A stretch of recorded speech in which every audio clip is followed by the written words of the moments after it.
الحمد لله وكفى والصلاة والسلام على سيد الرسل وخاتم الأنبياء وعلى آله وأصحابه الأتقياء وبعد فأعوذ بالله من الشيطان الرجيم بسم الله الرحمن الرحيم إن الله وملائكته يصلون على النبي يا أيها الذين آمنوا صلوا عليه وسلموا تسليما اللهم صل على محمد وعلى آل محمد كما صليت على إبراهيم وعلى آل إبراهيم إنك حميد مجيد اللهم بارك على محمد وعلى آل محمد كما باركت على إبراهيم وعلى آل إبراهيم إنك حميد مجيد. محترم حضرات،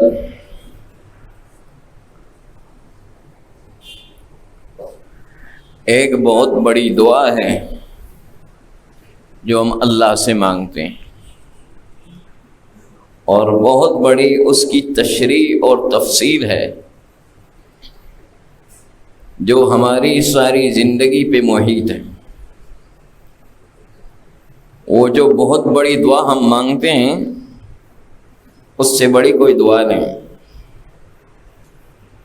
وہ دعا مانگتے ہیں اہدنا الصراط المستقیم صراط الذین انعمت علیہم، اور اس کی جو تشریح ہے اس سے بڑی کوئی تشریح نہیں کہ اللہ تعالیٰ سے ہم ان لوگوں کا راستہ مانگ رہے ہیں جن پہ انعام ہوا، اور اللہ تعالیٰ فرما رہے ہیں انعام ہوا وَيُتِمُّ نِعْمَتَهُ عَلَيْكَ وَعَلَىٰ آلِ يَعْقُوبَ كَمَّا أَتَمَّهَا عَلَىٰ أَبَوَيْكَ مِن قَبْلُ إِبْرَاهِيمَ وَإِسْحَاقَ. ذرا دیکھنا ہے ہم نے قرآن پاک ذکر کر رہا ہے کہ جن لوگوں پہ اللہ کا انعام ہوا وہ کون لوگ ہیں اور ان کی زندگی کیسی تھی اور انعام کیسے ہوا. یہ سمجھنا ہے تاکہ ہمیں بھی اپنی زندگی میں پتہ چلے اگر ہم نے انعام والے لوگوں کا راستہ چلنا ہے تو ہم نے بھی ان کی پیروی کرنی، اور پھر ہمیں بھی اس طرح انعام مل سکتا ہے. وہ اللہ تعالیٰ ذکر کر رہے ہیں یوسف علیہ السلام کا. ان کے والد یعقوب علیہ السلام اپنے بیٹے سے کہتے ہیں وَيُتِمُّ نِعْمَتَهُ عَلَيْكَ وَعَلَىٰ آلِ يَعْقُوبَ. اللہ تعالیٰ تجھ پہ اپنی نعمتیں مکمل کرے گا.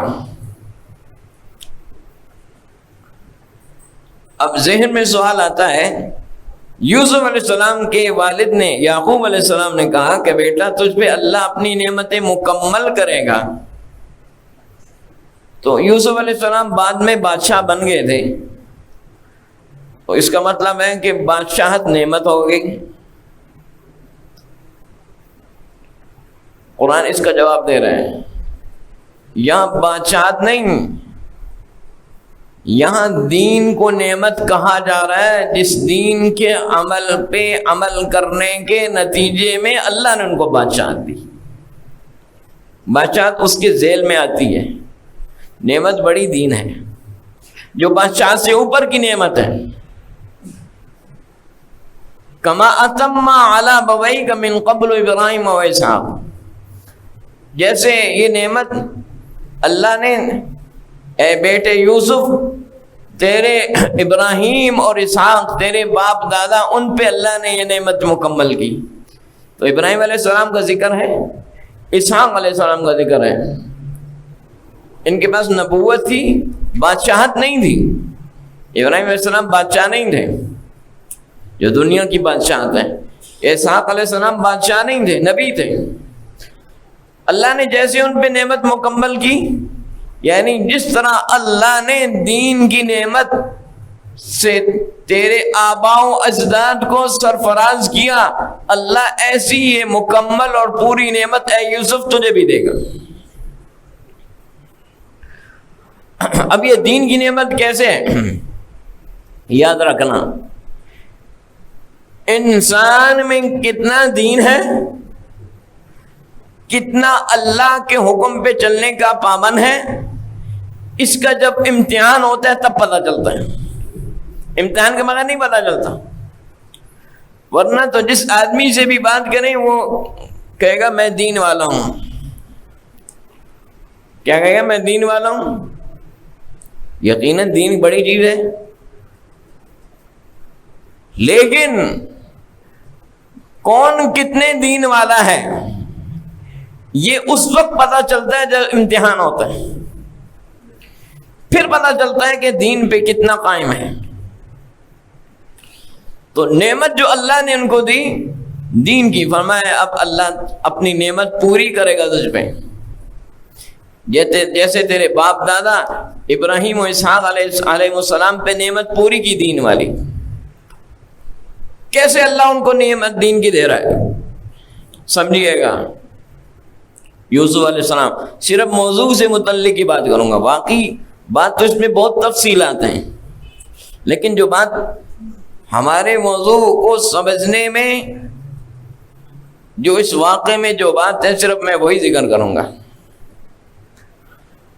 کہ یوسف علیہ السلام مصائب میں گر گئے، بھائیوں نے مخالفت کی، بھائیوں نے حسد کیا، کنویں میں ڈال دیا،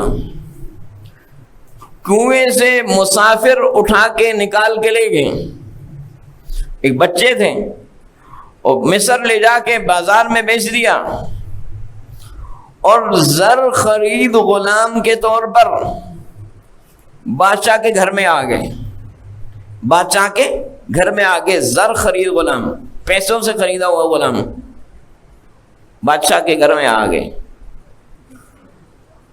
اب امتحان ہو رہا ہے، اب پتہ چل رہا ہے، اب یہاں اللہ تعالیٰ بتا رہا ہے کیسے دین والے تھے، دین اللہ کی نعمت کیسے ان پہ مکمل تھی۔ اب بتا بادشاہ کے گھر میں، اور کیونکہ یوسف علیہ السلام کو اللہ تعالیٰ نے بہت زیادہ حسن و جمال عطا کیا تھا، اوتی شطر الحسن، نبی پاک صلی اللہ علیہ وسلم نے فرمایا اللہ تعالیٰ نے حسن کو تقسیم کیا، آدھا حسن یوسف علیہ السلام کو دیا اور آدھا حسن باقیوں کو دیا۔ تو پھر کیا کمال کا حسن تھا۔ اب جب اتنا حسن تھا، اب گھر میں کام کر رہے ہیں، ملک آ گئے، بڑے ہو گئے، پرورش پائی اسی گھر میں، جوان ہو گئے، ملکہ فریفتہ ہو گئی، وغلقت الابواب وراودت التي هو في بيتها، جس کے گھر میں پرورش پا رہے ہیں وہی دعوت دے، وہی بلائے۔ یہاں بچنا بڑا مشکل ہوتا ہے، کیونکہ یوسف علیہ السلام کی مستقل کوئی حیثیت نہیں تھی، نافرمانی یا انکار اس وقت بندہ کرتا ہے جب اس کی مستقل حیثیت ہو اور کوئی ٹھکانہ ہو، بھائی نہیں مانتا بات تیری، لیکن کوئی ٹھکانہ ہی نہیں تھا یوسف علیہ السلام کے پاس۔ اسی ملکہ کے گھر پرورش پائی، بڑے ہوئے، دوسرے ملک سے لایا گیا اور بیچ دیا گیا، اب جائیں کہاں؟ ایسی صورت میں بات تو ماننی پڑتی ہے، ماننی پڑتی ہے کہ نہیں؟ ماننی پڑتی ہے۔ اور یوسف علیہ السلام یاد رکھیں یہ اللہ کے پیغمبر ہونے والے ہیں، ان کو ابھی نبوت ملے گی۔ جتنے پیغمبر ہیں ان کو اللہ نے روحانی قوتیں بھی دی ہیں اور جسمانی قوتیں بھی پیغمبروں کے پاس عام انسانوں سے کہیں زیادہ ہوتی ہیں۔ جسمانی طور پہ تمام پیغمبر عام انسانوں سے کہیں زیادہ توانا ہوتے ہیں۔ اب یوسف علیہ السلام کی طاقت ہے، جوانی ہے، توانائی ہے، اور ادھر ملکہ ہے، اور ظاہر ہے جو ملکہ بنتی ہے بادشاہ کے لیے جو اہلیہ یا اس کی بیوی چنی جاتی ہے، وہ بھی چن کے انتخاب ہوتا ہے شادی کے لیے، اس میں بھی حسن و جمال اعلیٰ ہوتا ہے، کم نہیں ہوتا. ایسا ہی ہے نا، ملکہ ہوتی ہے، بادشاہ ہوتا ہے، اس کی بھی ایک زمانے میں شادی ہوتی ہے، شاہی خاندان سے آ رہا ہوتا ہے نا، اس کے لیے جو بیوی چنی جاتی ہے وہ پوری سلطنت میں سے چنی جاتی ہے، وہ باقی خوبیوں کے ساتھ حسن کی بھی مالک ہوتی ہے. تو ادھر سے ملکہ ہیں، اور ملکہ ہے تو گویا کہ قوم کے یا ملک کے بادشاہت کے خزانے بھی اس کے اشارے پہ ہیں. تو اس کی بات ماننے میں دنیا کا فائدہ ہی فائدہ نظر آتا ہے، اور اس کی بات نہ ماننے کے سوا کوئی رستہ ہی نہیں ہے. اب یہاں پہ امتحان ہو رہا ہے دین کا. بات سمجھ میں، یہ بات میں نے شروع میں کہی تھی، دین ہم سب کہتے ہیں دیندار ہیں، لیکن امتحان ہوتا ہے کہ کون کتنا دیندار ہے. اب اس موقع پہ کیا کہا یوسف علیہ السلام نے؟ قال معاذ اللہ انہ ربی احسن مثواي انہ لا یفلح الظالمون. میں اللہ کی پناہ میں آتا ہوں، میں اللہ کی پناہ میں آتا ہوں. کیوں؟ یہاں تو بچنے کا کوئی راستہ ہی نہیں ہے، ہر طرف سے گھر گئے، نہ مانے کے تو جائیں گے کہاں؟ یہ ہماری آج کل کی حکومتیں نہیں ہیں جمہور، یہ بادشاہت والی حکومت ہے، جہاں بادشاہت کا حکم چلتا ہے. ایک اشارہ دیتا ہے بادشاہ تو لوگوں کے سر قلم کر دیے جاتے ہیں. اور ملکہ کی بھی بڑی اہمیت ہوتی ہے. اب وہاں کوئی رستہ ہے ہی نہیں، کوئی ٹھکانہ ہے ہی نہیں، بندہ جائے تو کہاں جائے؟ تو کیا کہا؟ معاذ اللہ، میں اللہ کی پناہ میں آتا ہوں. فوراً اللہ کی طرف توجہ گئی کہ میں اس کی نافرمانی سے بچنا چاہتا ہوں، جس کا حکم پورا کرنا چاہتا ہوں اسی سے مدد مانگ رہا ہوں، تو مجھے پناہ دے، مجھے بچا. انہ ربی احسن مثواي، وہ میرا رب ہے جس نے مجھے پالا، جس نے مجھے ٹھکانہ دیا. میں بک رہا تھا بازاروں میں، بھائیوں نے بھی ظلم کر لیا، اور اس نے مجھے وہاں سے لے کے بادشاہ کے گھر میں ٹھکانہ دیا، پرورش دی، میری جان کو بچایا. جس رب نے میرے ساتھ احسان کیا میں اس کی نافرمانی کروں؟ کبھی نہیں کر سکتا. یہ بات ہے. انہ لا یفلح الظالمون، کیونکہ وہ رب ظالموں کو کامیاب نہیں کرتا. یہ بھی بات بتا دی، نافرمانی کرنے والا کامیاب نہیں ہوتا. یاد رکھیں، کامیاب، فلاح کا لفظ بہت بڑا ہے، جس میں کامیابی دنیا کی بھی ہے، جس میں کامیابی آخرت کی بھی ہے. معاملات سارے اللہ کے ہاتھ میں ہیں، تو اس کی نافرمان کبھی کامیاب نہیں ہوتا. یہ یقین ہے.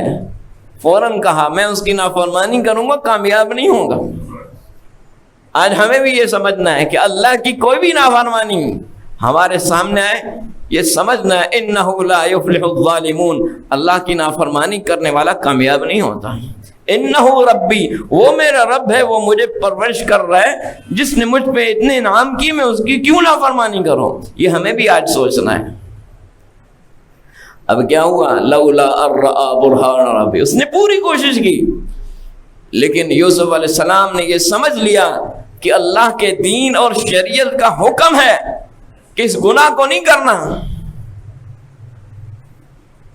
یوسف علیہ السلام جم گئے. اللہ تعالیٰ پھر فرماتے ہیں جو جم جاتا ہے پھر اللہ اس کی مدد کرتا ہے. یاد رکھیں، جو آدمی گناہ سے بچنا چاہتا ہے اللہ اس کو بچاتا ہے. آج لوگ کہتے ہیں ہم گناہ سے بچ نہیں سکتے. ہم اس لیے نہیں بچ سکتے کہ ہم بچنا نہیں چاہتے. بچنا چاہیں گے تو اللہ بچاتا ہے. انہوں نے بچنا چاہا، اللہ تعالیٰ فرمایا کذالک لنصرف عنہ السوء والفحشاء. یوسف بچنا چاہتے تھے اللہ کی نافرمانی سے، تو ہم نے یوسف علیہ السلام سے یوسف علیہ السلام کو گناہ سے پیچھے نہیں کیا، بلکہ گناہ کو ہی ان سے پیچھے کر دیا۔ دونوں باتوں میں فرق ہے، دونوں باتوں میں فرق ہے۔ ایک بات یہ ہے کہ کسی شخص کو گناہ سے پیچھے کر دیا جائے، دوسری بات ہے گناہ کو کسی شخص سے پیچھے، کہ گناہ کو ہی دھکیلا جائے، یہ میرا بندہ ہے، اس نے میری فرما برداری کی ٹھان لیا، اے گناہ، اے نافرمانی، اے بے حیائی، اس سے پیچھے ہو جا۔ اللہ تعالیٰ کا جو فرما برداری کی ٹھان لیتا ہے، اللہ اس کو گناہ سے بچاتا جاتا ہے۔ یاد رکھیں یہ امتحان، اور اس امتحان میں کامیابی، ایک تو یہ بات ہو گئی۔ صرف اس میں موضوع اس کی بات کر رہا ہوں۔ اب ایک تو یہ یوسف علیہ السلام کا امتحان ہو گیا کہ بات مانیں گے تو انعام و اکرام ہوگا، نوازشات ہوں گی، بادشاہی۔ اب بات نہیں مانی تو ملکہ کے ساتھ جو دوسرے وزراء اور مشیر تھے دربار کے، ان کی بیگمیں بھی مل گئیں۔ مختصر بات کر رہا ہوں کیونکہ موضوع پہ بات کرنی ہے۔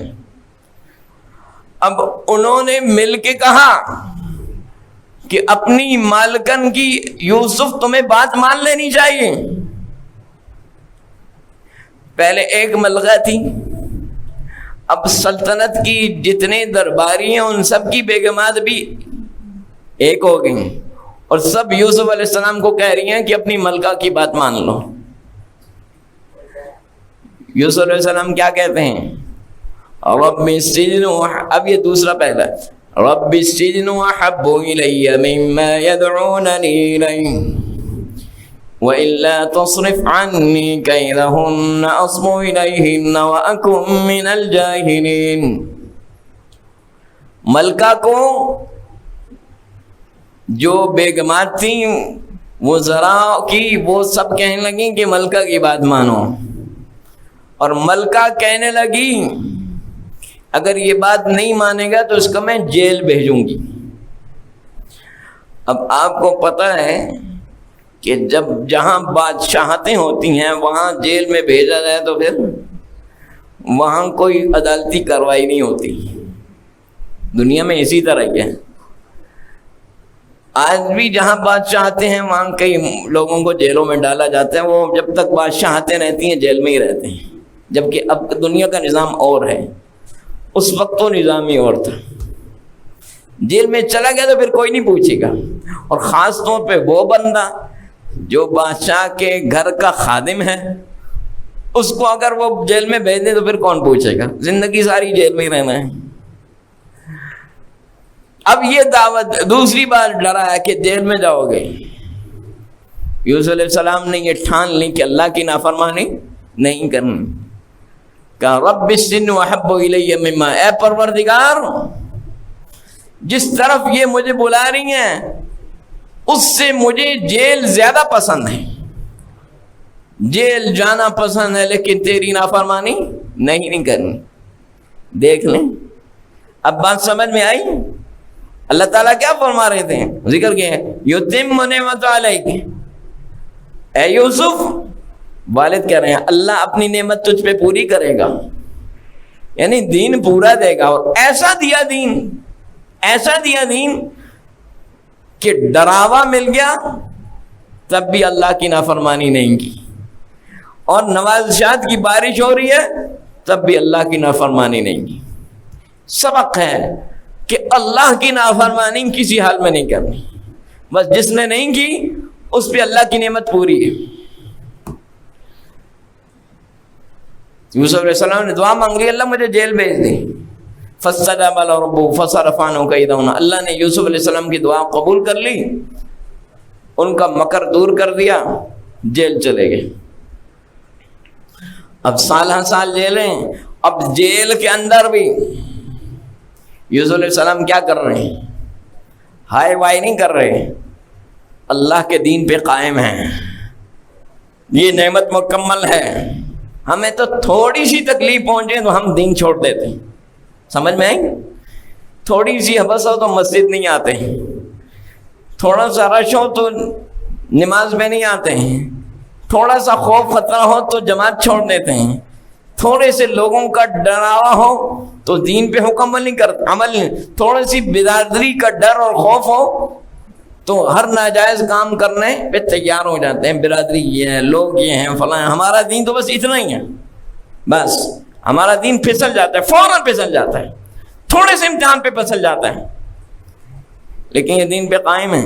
پھسلتا ہے کہ نہیں دین ہمارا؟ جگہ جگہ پھسلتا ہے، کہیں لوگوں کے ڈر سے، کہیں خواہشات کے ڈر سے، کہیں برادری کے ڈر سے، کہیں معاشرے کے ڈر سے، کہ دنیا کی لالچوں میں، لیکن کہا نہیں جیل میں جاؤں گا، اور جیل میں بھی ہائے وائے نہیں کر رہے، اس دین پہ قائم ہے، جیل کے ساتھیوں کو اسی دین کی دعوت دے رہے ہیں۔ کیا کہہ رہے ہیں؟